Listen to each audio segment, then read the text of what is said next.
Paul, what determines the cost of a house? So, another good question that people ask a lot. I think you can say there are 3 or 4 things that add up to the cost of a house. First of all, the size of it. It's kind of obvious. The bigger the house is, the more it's going to cost. The second one is the level of finish. If you're choosing expensive floor finishes, and typically, you might have a house that's 300 square metres, you've got 300 square metres of floor. You can choose a very expensive floor tile that costs $500 a square metre, or you can choose a vinyl for $30 a square metre. That's a massive difference in those 2 costs, right? The third thing is the complexity of the design.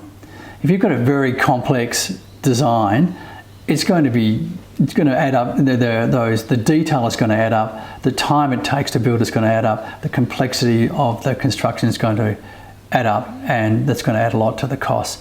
So it's size, it's level of finish, and complexity of design. And so recently we've been through a bit of a building boom and inflation. So post-COVID, what would you say a typical square metre rate you've seen recently for the type of houses you work on, which are solar passive with a high sort of level of finish? What sort of square metre rate are we talking about there? We've seen some huge rises in the last few years in material costs, which have levelled off a bit, and labour costs as well. Builders don't like to talk about square metre rates because it varies a lot. But as an architect, I've got to start somewhere. If someone comes to me and says, this is my budget, I've got to work out how many square metres I can play with. So again, for a high-end finished house fairly high-end finished house that I'm working on, but it's not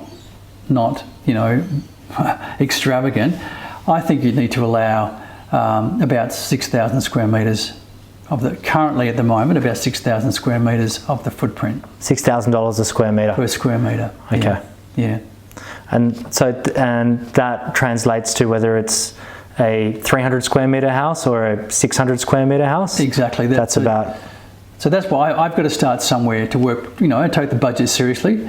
I've got to work with that budget. So then I do that sort of, I keep an eye on what current costs are, and in my experience, what current costs are.